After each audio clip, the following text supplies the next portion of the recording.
He's gone from Manchester United's saviour and one of the best goalkeepers in the world to someone who the fans are now saying they should cut their losses on and get rid of in order to facilitate the rebuilding job at Old Trafford. David De Gea.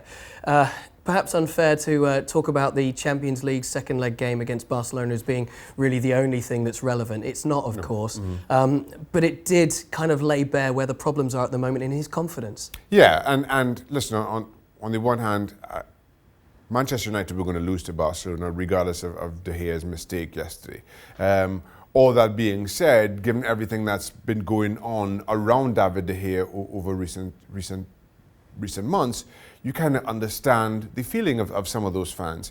He's not willing to sign a new contract. Again, I understand and sympathise. I think David De Gea has been Manchester United's best and most consistent performer for the last 3 or 4 years, at the very least. So you understand him wanting top dollar to stay at Old Trafford. But then you look at this performance against Barcelona.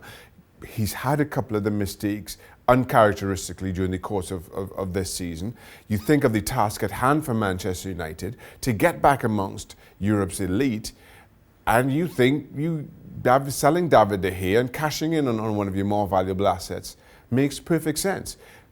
At the end, this time next year, you're looking to let him go for nothing. So you understand if Manchester United do decide that we need to sell and sell now to facilitate what needs to come.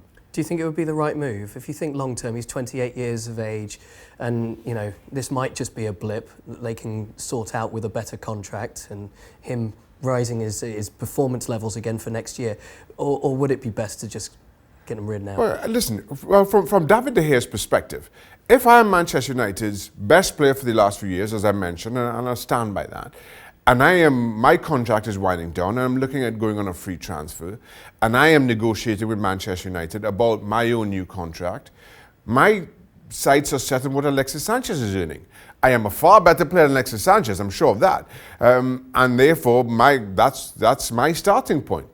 I'm not sure that Manchester United are willing to pay a goalkeeper that. I'm not sure how many players, period, they're willing to pay that kind of wage. But unfortunately, and they'll find this out over the next few months, if you are going to recruit top European, top world talent, that's what people are going to be setting their sights. That's going to be the starting point for many players' negotiations.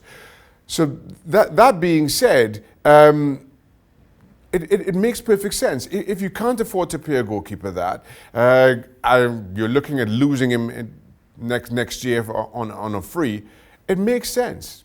Cut your losses at this point and see where that gets you. The other issue that Manchester United now have to consider is who do you bring in to replace David De Gea?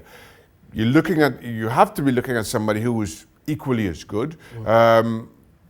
You know you have a big rebuilding project to come. That will cost quite a lot of money. Manchester United can afford more than most in world football.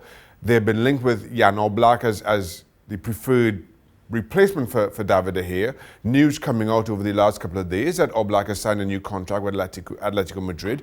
And we know in Spain how they include these release clauses in those contracts. So that's not going to be cheap. So all of a sudden, you found yourself between a rock and a hard place as to what you do with David De Gea or who you identify as a replacement. And probably the length of time they've been negotiating all of this as well, it's been dragging on for years. Yeah. 8 years he's been at the club. It seems like a good time for him to move on to pastures new. You would think there would be some takers out there at the very top of the game? I think there will be. There's no doubt in my mind. I still believe that Real Madrid will be interested. Kind of given Florentino Perez's own suggestions over quite a few years, given the fact that the signing of Courtois hasn't quite worked out as they would hope, maybe that makes sense, and that will be the likeliest of destinations. Outside of that, given what he might be looking for, I'm not sure how many takers at that level of the game there would be. Like a PSG, perhaps, I don't know. Well, there's a PSG, whether Juventus continue to be satisfied with Szczesny, who I think has been outstanding during the course of this year. Maybe so, but you're right. Maybe PSG would be another of those clubs. But then, you know, if you're David De Gea, you know, you want to be competing at that level, certainly in Europe. You know, you're going to be winning domestic titles quite comfortably if you do go to PSG. Okay, so there's a lot for De Gea to consider. There's a lot for Manchester United now to consider as well, with the confidence seemingly deteriorating amongst their number one goalkeeper. We'll see exactly what transpires over the coming months. It's not looking so rosy for David De Gea.